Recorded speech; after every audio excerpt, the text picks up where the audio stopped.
అయోధ్యను విడిచిపెట్టి చాలా కాలమైంది. ఇప్పుడు మనం రామాయణంలో ఒక అత్యంత గంభీరమైన, కీలకమైన ఘట్టంలోకి అడుగుపెడుతున్నాం. ఇది కేవలం ఒక ప్రదేశం మార్పు కాదు, ఇదొక ఆత్మప్రయాణం. అరణ్యకాండ అంటే కేవలం ఒక అడవి కథ కాదు, అది ఆధ్యాత్మిక పరీక్షలకు, అంతర్గత పరివర్తనకు ఒక పెద్ద వేదిక. రాముడు, సీత, లక్ష్మణులు తమ వనవాసంలో అత్యంత కఠినమైన, నిర్ణయాత్మకమైన దశను ఇక్కడే ఎదుర్కొంటారు. సరే, ఇక ఆ అరణ్యపు నీడల్లోకి మన ప్రయాణం మొదలుపెడదాం.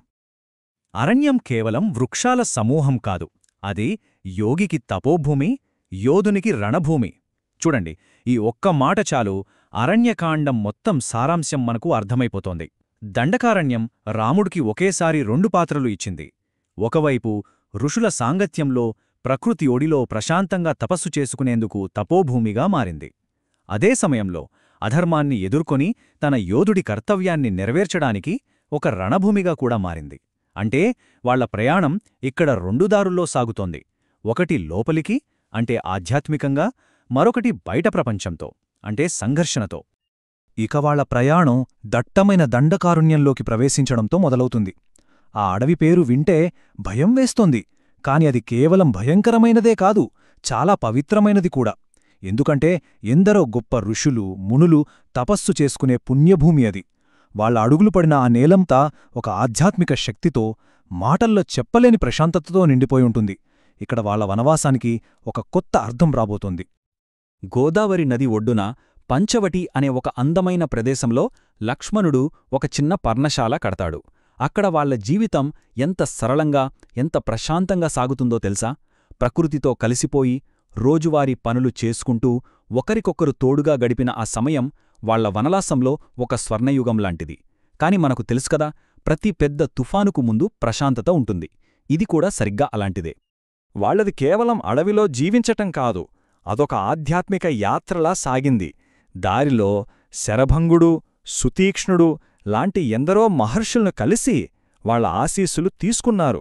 అయితే వాళ్ల ప్రయాణంలో ఒక పెద్ద మలుపు ఇక్కడే వస్తోంది. ఋషులందరూ కలిసి రాముడిని ఒకే ఒక్క కోరిక కోరారు: రామా, ఈ రాక్షసుల బారి నుండి మమ్మల్ని కాపాడు అని. ఆ క్షణంలో రాముడు వాళ్లకు మాట ఇచ్చాడు. ఆ ఒక్క వాగ్దానం అతని విధిని మార్చేసింది, వనవాసానికి ఒక ఉన్నతమైన ప్రయోజనాన్నిచ్చింది. ఇప్పుడు వాళ్లు వెళుతోంది మామూలు ఋషి దగ్గరికి కాదు, సాక్షాత్తు అగస్త్య మహాముని ఆశ్రమానికి. ఆయన గురించి ఏం చెప్పాలి? సముద్రాన్నే ఆపోషణ పట్టినవాడు, వింధ్యపర్వతం గర్వాన్ని అణిచినవాడు, దక్షిణ దిక్కున ధర్మానికి ఆయనే ఒక రక్షకుడిలా నిల్చాడు. సో రాముడు అలాంటి మహాతపస్విని కలవడమంటే కథలో ఒక దివ్యమైన మలుపు రాబోతోందని అర్థం. అగస్త్యుడు రాముణ్ణి చూడగానే గుర్తుపట్టాడు, ఇతను మామూలు రాకుమారుడు కాదని, దైవాంశ సంభూతుడని. వెంటనే బ్రహ్మ, విష్ణు, ఇంద్రుడికి చెందిన అద్భుతమైన, ఎప్పటికీ తరగని అస్త్రశస్త్రాలను రాముడికిచ్చాడు. ఇది చాలా చాలా ముఖ్యమైన ఘట్టం. ఎందుకంటే ఈ ఒక్క సంఘటనతో రాముడు ఒక వనవాసం చేస్తున్న రాకుమారుడి నుండి ధర్మాన్ని రక్షించే ఒక దైవీ యోధుడిగా మారిపోయాడు. రాబోయే మహాసంగ్రామానికి పునాది ఇక్కడే పడింది. పంచవటిలో అంతా ప్రశాంతంగా సాగుతోంది కదా. ఆ శాంతి ఎక్కువ కాలం నిలవలేదు. ఒక్కసారిగా అంతా తలక్రిందులైంది. కథలోకి ఒక కొత్త శక్తి, ఒక విధ్వంసకరమైన శక్తి అడుగుపెట్టింది. అప్పటివరకు ఉన్న శాంతిస్థానంలో ఇప్పుడు అశాంతి, అపాయం పొంచి ఉన్నాయి. ఇక సంఘర్షణ మొదలు. వచ్చింది ఎవరో కాదు, లంకాధిపతి రావణుడి చెల్లెలు, కామరూపియైన శూర్పణఖ. ఇక్కడ చూడండి ఎంత తేడా ఉందో. ఒకవైపు రాముడు, ఏక పత్నీవ్రతుడు, ధర్మానికి, శాంతికి నిలువుటద్దం. మరోవైపు శూర్పణఖ, అదుపులేని కామానికి, అధర్మానికి, ఇంద్రియ సుఖాలకు ప్రతిరూపం. ఇది కేవలం ఇద్దరు వ్యక్తుల మధ్య జరిగిన సంభాషణ కాదు, ఇది ధర్మానికి, అధర్మానికి మధ్య జరిగిన ఒక ముఖాముఖి పోరాటం. ఆ తర్వాత జరగాల్సింది చాలా వేగంగా జరిగిపోయింది. శూర్పణఖ రాముడు దగ్గరికెళ్ళి తన కోరిక చెప్పింది. ఆయన సున్నితంగా తిరస్కరించాడు. ఆమె లక్ష్మణుడు వైపు తిరిగింది. ఆయన కూడా నిరాకరించాడు. ఇక ఆమెకు కోపం, అవమానం కట్టలు తెంచుకున్నాయి. తన ఈ పరిస్థితికి కారణం సీతే అని భావించి ఆమెపై దాడి చేయబోయింది. ఆ క్షణంలో సీతను కాపాడటమే తన పరమధర్మమనుకున్న లక్ష్మణుడు కత్తి దూసి ఆ ముక్కు, చెవులు ఖండించాడు. ఆ ఒక్క చర్య రాబోయే భయంకరమైన పరిణామాలకు అదే ఆరంభం. లక్ష్మణుడు చేసిన పనికి ఫలితం తక్షణమే వచ్చింది. అవమానంతో, ప్రతీకారంతో రగిలిపోతున్న శూర్పణఖ తన సోదరులైన ఖర, దూషణుల దగ్గరికి పరుగుపరుగున వెళ్లి మొరపెట్టుకుంది. ఇక ఆమె ప్రతీకార దాహం ఒక రాక్షస మహాసైన్యాన్ని రాముడి మీదకు నడిపించింది. ఎంతమంది అనుకుంటున్నారు?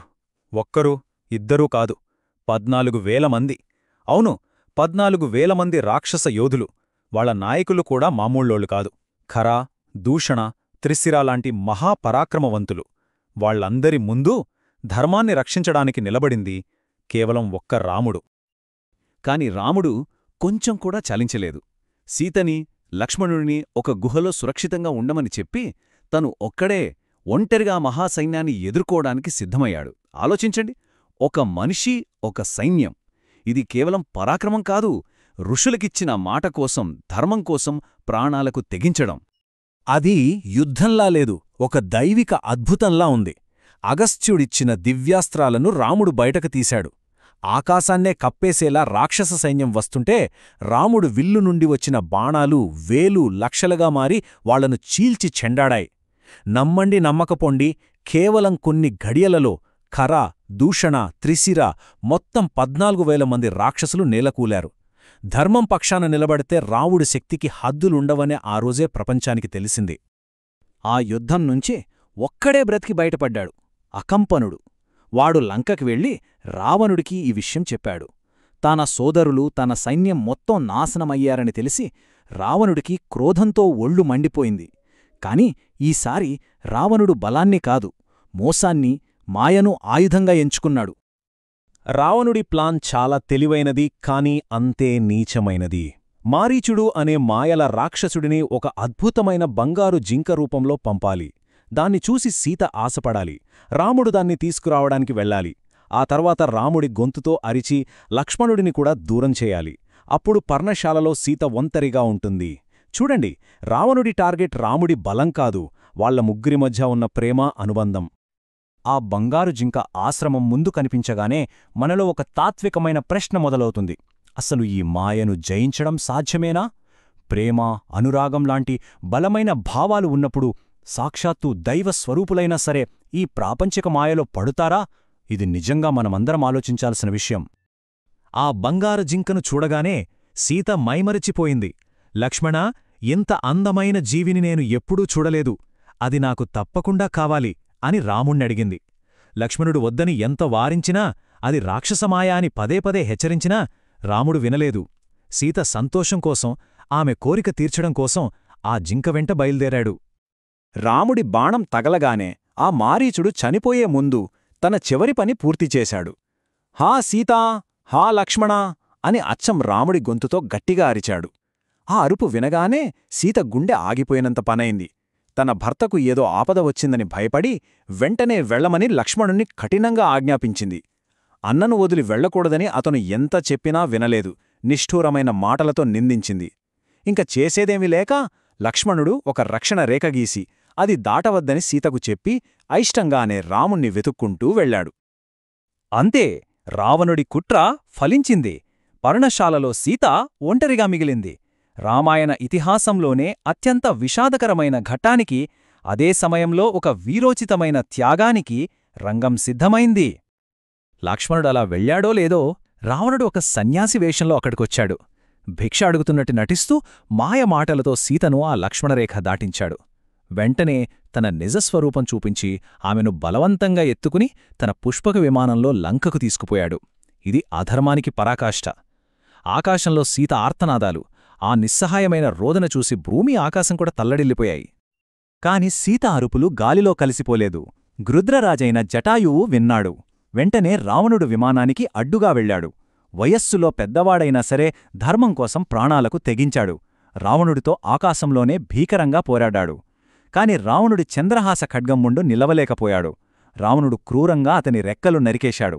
అయినా సరే రాముడికి ఈ విషయం చెప్పాలనే ఒకే ఒక్క సంకల్పంతో ఊపిరిని బిగబట్టుకుని నెమ్మదిగా నేలకొరిగాడు. జటాయువు త్యాగం భక్తికి, ధర్మనిరతికి ఒక శాశ్వతమైన ప్రతీక. తిరిగి వచ్చిన రాముడు, లక్ష్మణుడు ఆశ్రమం వైపు పరుగు తీశారు. అక్కడ అంతా శూన్యం. సీత లేదు. ఆ క్షణం రాముడు దేవుడిలా లేడు. ప్రాణం కంటే ఎక్కువగా ప్రేమించిన భార్యను పోగొట్టుకున్న ఒక సాధారణ మానవుడిలా కుప్పగూలిపోయాడు. ఓ లక్ష్మణా, సీత ఎక్కడా? ఓ వృక్షాల్లారా, ఓ నదులారా, నా సీతను చూశారా అని పిచ్చివాడిలా అరణ్యమంతా తిరుగుతూ విలపించాడు. ఆ దైవస్వరూపుడిలోని మానవ వేదన అది.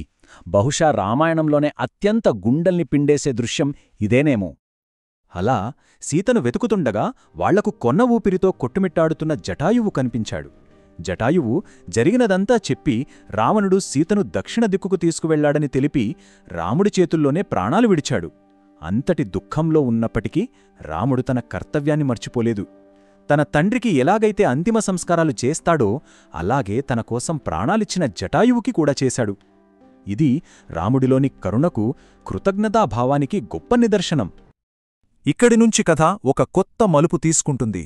రాముడి వ్యక్తిగత దుఃఖం ఇప్పుడు ఒక దైవిక కార్యంగా మారబోతోంది. నిరాశ అనే చీకటిలోంచి ఒక కొత్త ఆశాకిరణం పుట్టబోతోంది. భవిష్యవాణి, అచంచలమైన భక్తి, ఈ రెండూ అతనికి ముందుకు సాగడానికి దారి చూపించబోతున్నాయి. వాళ్లు ముందుకు వెళుతుండగా కబంధుడు అనే ఒక వికృత రూపంగల రాక్షసుడు అడ్డుపడ్డాడు. రాముడు వాడిని సంహరించి వాడికి శాప విమోచనం కలిగించాడు. వెళ్ళిపోతూ ఆ కబంధుడే రాముడికి మొదటి అతి ముఖ్యమైన ఆధారాన్నిచ్చాడు. ఋష్యమూక పర్వతం మీద సుగ్రీవుడు అనే వానరరాజు ఉన్నాడని, అతను సీతను వెతకడంలో తప్పకుండా సహాయం చేస్తాడని చెప్పాడు. కబంధుడు చెప్పిన మార్గంలో వెళుతుండగా వాళ్లు శబరి ఆశ్రమానికి చేరుకున్నారు. శబరి ఒక వృద్ధురాలు. దశాబ్దాల తరబడి కేవలం రాముడు వస్తాడని తన గురువు చెప్పిన మాట కోసం ఎదురుచూస్తూ ఉంది.